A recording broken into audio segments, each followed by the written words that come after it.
균형을 찾기로 했습니다.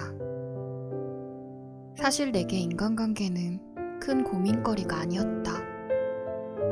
다른 고민들이 내 삶에 꽉 차 있었을 뿐만 아니라 관계에 꽤 자신이 있었다. 그건 진솔한 관계를 맺을 수 있다는 자신이었고, 무리하지 않도록 관계를 조정할 수 있다는 자신이었다. 하지만 뒤늦게 그 자신이 깨지기 시작했다. 내가 완벽하게 신뢰했던 관계를 상대는 전혀 다르게 여기고 있었고, 새로 시작한 연애는 마음을 잘 다룰 줄 알았던 나의 옹졸한 실체를 고스란히 보여주었다. 내가 뭘 잘못한 걸까? 나는 이 문제를 하루빨리 해결하고 관계의 확신에 차있던 상태로 돌아가고 싶었다. 하지만 그럴수록 관계가 점점 어려워졌다. 그러다 깨달은 건 관계를 자신한 것, 그 자체가 문제였다는 사실이었다. 상대가 감춘 속마음을 알 수는 없고, 내겐 일상적인 행동이 누군가에겐 무례일 수 있었다. 게다가 나는 흠없는 인격을 가지지도 못했다. 그걸 인정한다는 건 불편하고 슬픈 일이었다. 하지만 인간관계에 자신할 수 있는 사람은 없다. 나 역시 인간관계에 대한 자신이 사라지고 나서야 상대의 마음을 더 주의 깊게 물을 수 있었고, 내 행동을 찬찬히 돌아볼 수 있었고, 상대에게도 조금 더 관대할 수 있었다. 나는 관계에 대한 자신을 되찾는 대신 자신할 수 없다는 사실을 인정하기로 했다. 그러려면 그 불완전함을 안고 살아가기 위해 균형을 찾아야 했다. 나와 관계 사이의 균형, 신뢰와 불신 사이의 균형. 수많은 순간에 무너지지 않고 균형을 찾기 위하여 조금 더 유연해지고 조금 더 단단해져야 했다. 이건 관계에 관한 책이자 균형에 관한 책이다. 마음과 관계에 대해 배우며 어떻게 관계를 맺고 마음을 표현하고 상대를 사랑해야 하는지 오랜 고민의 결과를 담았다. 나는 여전히 관계에 자신은 없지만 조금 덜 애쓰게 되었고 조금 더 편안해졌다. 타인의 판단과 평가에 상처 입었던 당신에게 평화가 있기를. 삶의 가장 중요한 것을 잃지 않기를 위하여. 안녕하세요, 성혜입니다. 제가 네 번째로 소개해드릴 책은 100만 독자에게 사이다 같은 통찰과 단단한 위로를 전해준 김수연 작가님의 애쓰지 않고 편안하게입니다. 이 책에 쓰여진 말들은 담담하게 위로가 되어주며 마치 모든 글이 내 이야기 같고 마음을 고요하게 만들어줍니다.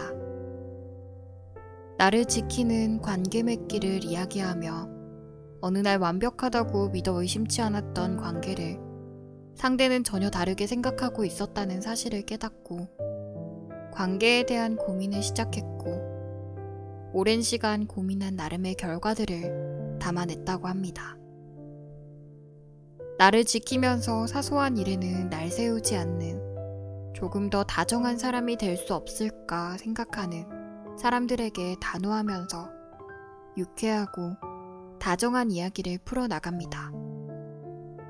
먼저 1장과 2장은 자존감을 지키며 나답게 사는 법, 3장과 4장은 타인과 조화롭게 지내면서도 당당하게 사는 태도를 주제로 가지고 있으며 5장과 6장에서는 마음을 언어로 표현하며 사랑을 배우는 과정을 담아냈습니다.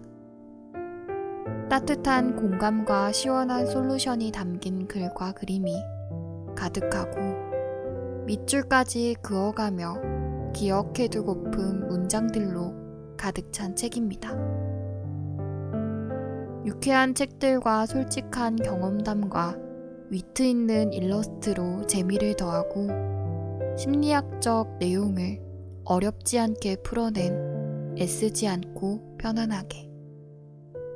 이 책을 통해 조금 더 나답게 편안하게 관계 맺으며 살아가길 바랍니다.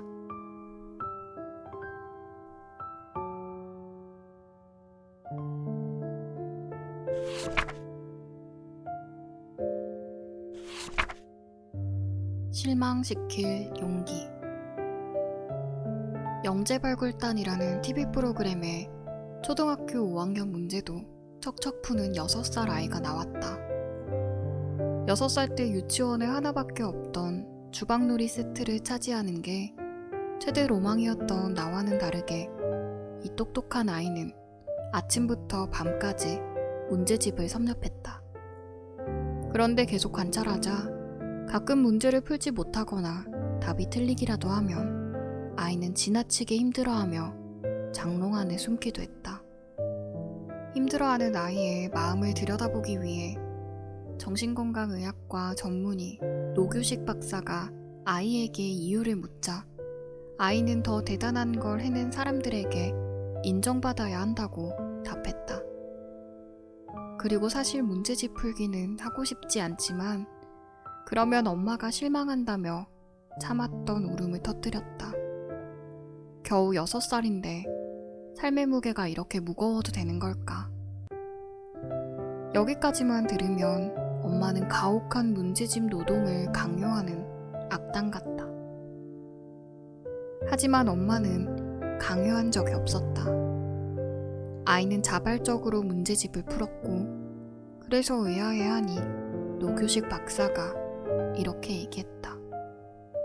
그러니까 비극이잖아요.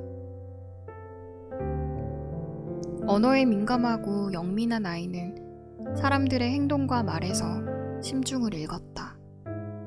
정답을 맞힐 때는 칭찬을 받으며 인정받는 기쁨을 느꼈으나 맞히지 못했을 때 칭찬의 부재는 부모의 실망이라 축축했고 정답이 존재하는 문제풀이를 반복하며 자신의 도식을 강하게 갔다. 이때의 부모의 헌신과 희생은 이렇게 좋은 부모님을 실망시켜서 안 되라는 마음을 품게 해 아이를 더 필사적으로 만들었다. 아이는 누구도 요구하지 않은 혹은 요구했을지라도 응할 수 없는 불가능한 요구에 묶여 아이가 누려야 하는 기쁨과 호기심을 실패에 대한 수치심과 두려움으로 맞바꿨다. 어린 시절에 생겨난 이런 마음을 그대로 간직한 채 어른으로 자라난다면 비극은 계속된다. 완벽해야만 사랑받을 수 있다는 오랜 오해는 상대의 마음을 추측하며 자신을 올가맨다. 물론 소중한 사람을 기쁘게 하고 싶은 마음은 문제가 없다. 하지만 그 마음이 지나쳐 자신을 짓눌러서는 안 된다. 누구도 완벽할 수 없기에 타인의 실망을 받아들일 용기를 내야 한다. 어쩌면 당신에게 실망하는 사람은 아무도 없을 수도 있고 누군가의 실망이 당신의 책임은 아닐 수도 있다. 내게 중요하지 않은 사람들에게 미움받을 용기가 필요한 만큼 때로는 내게 중요한 사람들을 어쩔 수 없이 실망시킬 용기도 필요하다. 완벽하지 않아도 괜찮다. 정답이 아니어도 괜찮다. 누구도 당신의 최선에 실망할 자격은 없다. 무례함에도 과속 방지턱이 필요합니다. 한 출판사 편집자가 조언을 구한 적이 있다. 어쩌다 미팅할 일이 있으면 늘 다짜고짜 반말을 하니 때론 자존감마저 떨어지는 느낌이 든다고. 어려운 상사나 중요한 클라이언트 앞에서 자본주의의 미소를 지켜야 할 때 가만히 있는 게 정말 최선의 선택일까? 심리학자 부부인 고영건, 김진영 교수의 책 행복의 품격에 따르면 삶에는 커다란 사건들보다 일상적 골칫거리가 더 치명적이라 이야기하는데, 삶이 파괴되는 건 고통의 총합이 아닌 그 순간에 느끼는 무력감의 정도에 달려있다고 한다. 이때 무력감은 고통스러운 상황에서 자신이 할 수 있는 게 없다고 느낄 때 생겨난다. 그렇기에 매번 싸울 수는 없겠지만 삶을 지켜내고 무력감에 빠지지 않기 위해선 우리가 조금이라도 할 수 있는 무언가를 찾아야 한다. 정신적 폭력으로부터 나를 지키는 방법이라는 책을 참고하면 아주 쉬운 단어가 있다. 그건 바로 네?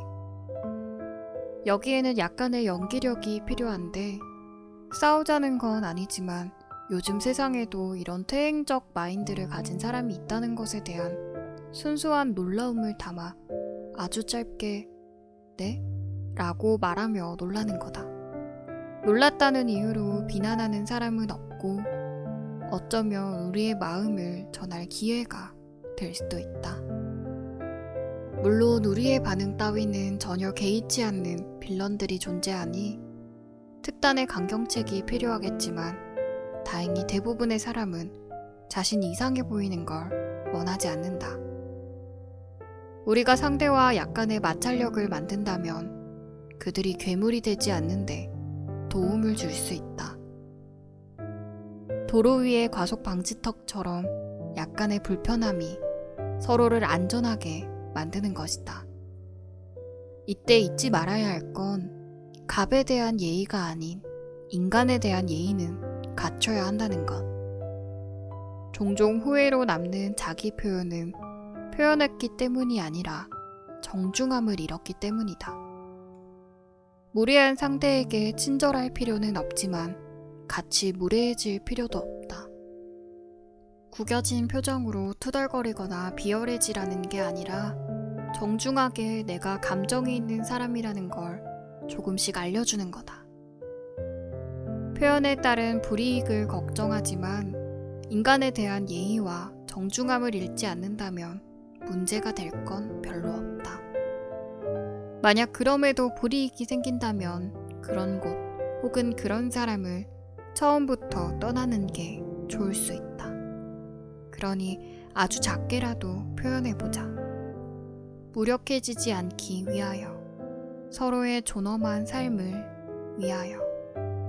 우리는 누구나 자신을 지킬 권리가 있다.